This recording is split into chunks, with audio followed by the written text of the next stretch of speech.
और भारत जापान की रिश्ते की बात करें, दोस्ती की बात करें तो ये भी बुलेट ट्रेन की रफ्तार जैसे ही आगे बढ़ती दिखाई पड़ रही है। जापान के प्रधानमंत्री शिंजो आबे थोड़ी देर में अहमदाबाद पहुंचने वाले हैं, जहां से वो पीएम मोदी के साथ रोड शो करेंगे। रोड शो करीब 3:30 बजे शुरू होगा और इसके बाद पीएम अहमदाबाद की मशहूर मस्जिद सिद्दी सैयद भी जाएंगे। और सिद्दी सैयद मस्जिद आपको बता दें अपनी जालियों और कारीगरी के लिए मशहूर है। इसके बाद पीएम शाम को साबरमती आश्रम का भी दौरा करेंगे और शिंजो आबे उनके साथ। तो 4 तस्वीरें हम आपको दिखा रहे हैं। वेलकम की पूरी तैयारी है। थोड़ी देर में शिंजो आबे पहुंचने वाले हैं अहमदाबाद। रोड शो की शुरुआत भी होगी और बुलेट ट्रेन दौड़ने वाली है। मस्जिद भी पहली बार जाएंगे मोदी, शिंजो आबे के साथ होंगे और साबरमती आश्रम भी जाएंगे।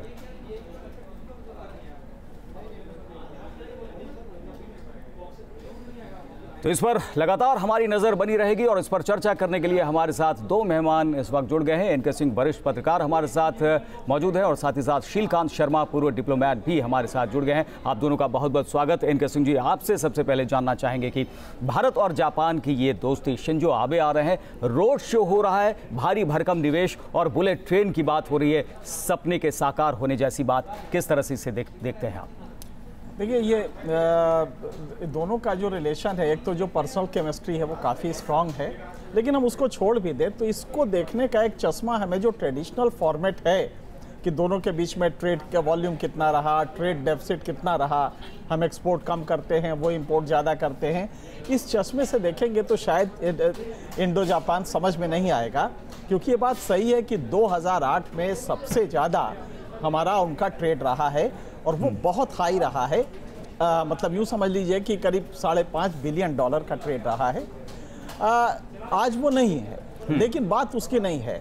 बात जो हमारे FDI आ रहा पिछले साल और इस साल के तुलना को अगर आप देखें तो एक क्वांटम जंप नहीं वही छलांग लगाने के लिए चीते को भी पीछे अपने शरीर को सिकोड़ना पड़ता है। आपको लगता है कि छलांग लगने वाली है? जैसे नहीं, शरीर सिकोड़ने की बात नहीं है। 10 साल पहले जो था वो अभी नहीं हुआ है। हाँ। मैंने कहा नहीं, ये भी है कि $5,500 बिलियन का था, जिसको अगर आप उसमें कन्वर्ट करेंगे तो $5.5 बिलियन हुआ। लेकिन ये भी आंकड़ा है कि 2012-13 में $18.6 अरब का था, जो कि 2016-17 में 13.48 हो गया। ये कुछ कम आया की बात आप कर रहे हैं, इसे आगे और बढ़ाने की जरूरत है। लेकिन इसको इस तरह देखना पड़ेगा कि जो 1305 कंपनियां इस समय हमारे यहाँ रजिस्टर्ड हैं और जो इन्वेस्टमेंट है उसमें क्वांटम जंप हुआ है।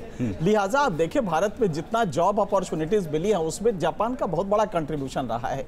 तो एक तो प्राइवेट इन्वेस्टमेंट बहुत ज्यादा आ रहा है, FDI वॉल्यूम बढ़ रहा है लगातार, और चाइना से कुछ कंपनियां हट रही हैं। फॉर एग्जाम्पल पैनासोनिक हट रहा है, तोशिबा हट रहा है, और अब यह माना जाता है कि अगले 5 साल में लो कॉस्ट मैन्युफैक्चरिंग उसमें कंट्रीज में इंडिया दुनिया के 5 देशों में होगा जहां जापान अपना डेस्टिनेशन मानेगा। बिल्कुल, मेक इन इंडिया प्रोग्राम को भी आगे बढ़ते हुए यहां देखा जा सकता है। शीलकांत शर्मा जी भी हमारे साथ मौजूद हैं। शीलकांत जी, आपसे जानना चाहेंगे, आपका जो ये पूरा अनुभव रहा है, तो भारत जापान की दोस्ती जिस तरह से आगे बढ़ रही है, अगर पूरे विश्व के लिहाज से देखें और साथ ही साथ चाइना के नजरिए से भी देखें, तो कितना अहम भारत की ये दोस्ती, और हम आपसे इस पर जानेंगे, राय जाएंगे। लेकिन शिंजो आबे यहाँ पर आपको बता दें कि पहुंचने वाले हैं और मोदी उनकी अगवानी के लिए यहां पर पहुंच चुके हैं। अहमदाबाद हवाई अड्डे की तस्वीरें हम आपको दिखा रहे हैं और झंडा शान से लहराता हुआ दोनों देशों का।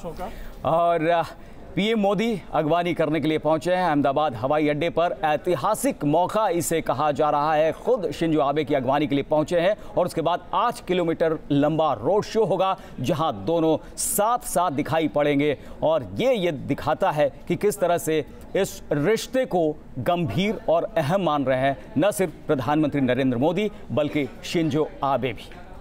तो ये यहाँ पर तस्वीरें हम आपको दिखा रहे हैं। प्रधानमंत्री नरेंद्र मोदी यहाँ पर पहुंचे हैं और अब थोड़ी देर में यहाँ पर पहुंचेंगे शिंजो आबे, जिनके साथ की रोड शो की शुरुआत होगी और एक नए अध्याय की, एक नई इबारत लिखे जाने की शुरुआत होगी। तो शीलकांत शर्मा जी से हम बात कर रहे थे। शीलकांत जी, आपसे जानना चाहेंगे कि जो दोस्ती यहाँ पर सामने आ रही उभर कर, बुलेट ट्रेन उसका एक बड़ा जरिया कहा जा रहा है। न सिर्फ उससे रोजगार बढ़ेंगे, न सिर्फ इन्वेस्टमेंट बढ़ेगा, बल्कि तकनीक और तमाम दूसरी चीज़ें भी हासिल होंगी भारत को। पूरे विश्व के नज़रिए से अगर देखें और चाइना के भी नज़रिए से देखें, लिहाज से देखें, तो भारत के लिए कितना अहम जापान के साथ ये दोस्ती और शिंजो आबे का ये दौरा।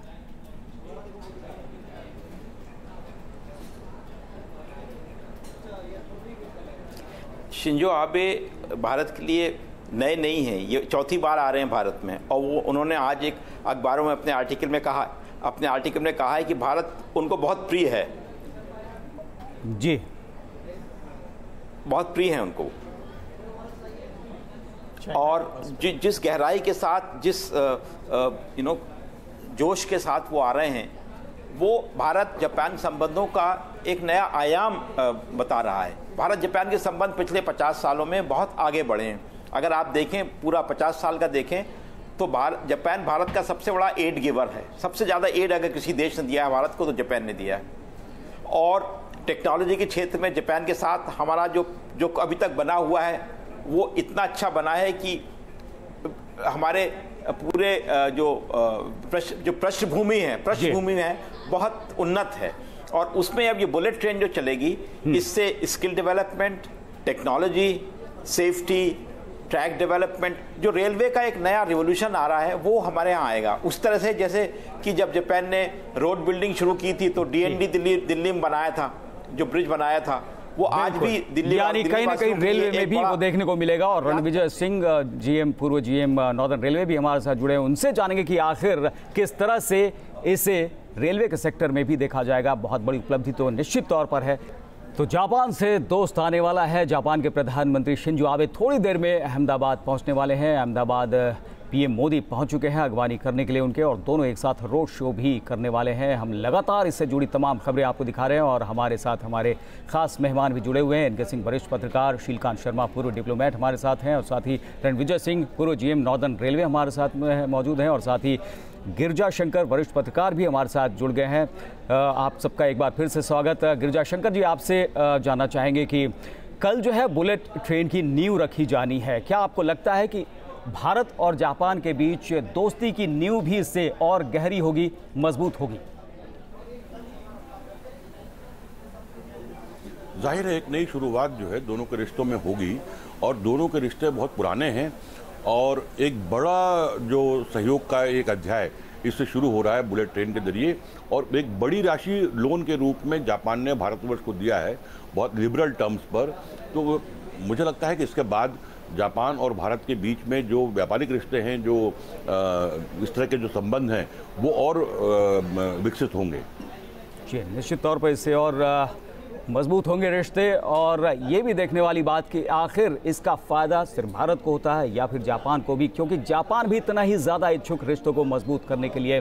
शीलकांत शर्मा जी भी हमारे साथ मौजूद हैं। आपसे जानना चाहेंगे शीलकांत जी कि न सिर्फ विश्व के संदर्भ में, न सिर्फ भारत के संदर्भ में, बल्कि अगर चाइना के पर्सपेक्टिव से इसे देखा जाए तो इस दोस्ती को कौन सी करवट लेते आप देखते हैं?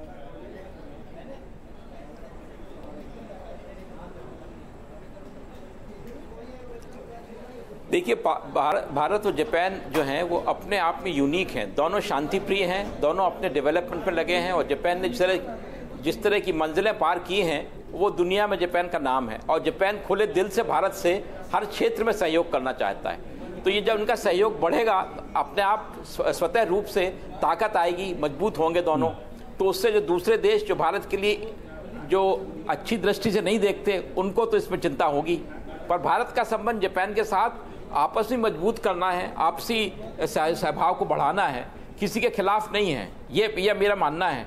और अगर कोई देश ये सोचता है कि उसके खिलाफ है तो उसकी गलती हो गई है, क्योंकि भारत जापान तो एक दूसरे के बहुत करीब आना चाहते हैं। उनमें इतना सामंजस्य है, इतना साम्य है, चाहे टेक्नोलॉजी का क्षेत्र ले लीजिए, न्यूक्लियर टेक्नोलॉजी ले लीजिए, स्पेस ले लीजिए, बुलेट ट्रेन ले लीजिए, रोबोटिक्स, फार्मास्यूटिकल्स, ये तमाम जो हाई टेक्नोलॉजी के क्षेत्र हैं, इनमें भारत और जापान के बीच में बहुत गहरी। जापान के साथ जब भी कुछ कॉपरेशन की बात आती है, सहयोग की बात आती है, तो चीन जो है उसे पसंद नहीं करता है। लेकिन सैनिक अभ्यास की बात हो, रणनीति की बात हो, तकनीक की बात हो, इन्वेस्टमेंट की बात हो, जापान हमेशा आगे खड़ा नजर आता है। रणविजय सिंह पूर्व सीओएम नॉर्दर्न रेलवे भी हमारे साथ जुड़े हुए हैं। रणविजय जी, आपसे जानना चाहेंगे, बुलेट ट्रेन की बात हो रही है और साथ ही साथ कहा जा रहा है कि ये डेडिकेटेड फ्रेट कॉरिडोर में जापान की भूमिका भी काफ़ी अहम है। किस तरह से इस इन्वेस्टमेंट को देख रहे हैं आप?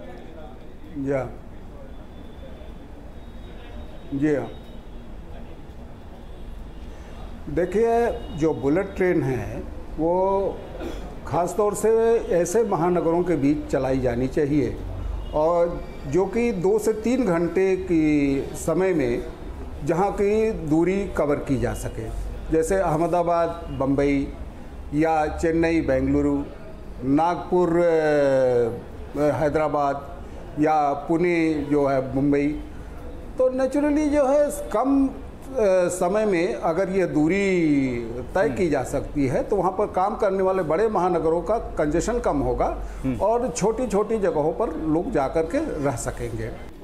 तो दोस्ती का एक नया अध्याय शुरू होने वाला है। जापान के प्रधानमंत्री शिंजो आबे थोड़ी देर में अहमदाबाद पहुंचने वाले हैं और वहां पर प्रधानमंत्री मोदी के साथ एक रोड शो शुरू होगा। 8 किलोमीटर लंबा ये रोड शो होगा। हम लगातार इसके बारे में आपको बता रहे हैं और लगातार चर्चा भी कर रहे हैं। ताज़ा तस्वीरें हम आपको दिखा रहे हैं किस तरह से स्वागत की तैयारी है अहमदाबाद में। शिंजो आबे बस थोड़ी देर में यहाँ पहुँचने वाले और न्यूज़ नेशन पर आप महा कवरेज देख रहे हैं। हमारे साथ तमाम मेहमान भी जुड़े हुए हैं और लगातार हम चर्चा कर रहे हैं। एनके सिंह वरिष्ठ पत्रकार हमारे साथ हैं, शीलकांत शर्मा पूर्व डिप्लोमेट हमारे साथ हैं, रणविजय सिंह पूर्व COM नॉर्दर्न रेलवे वो हैं और गिरिजा शंकर वरिष्ठ पत्रकार भी हमारे साथ मौजूद हैं।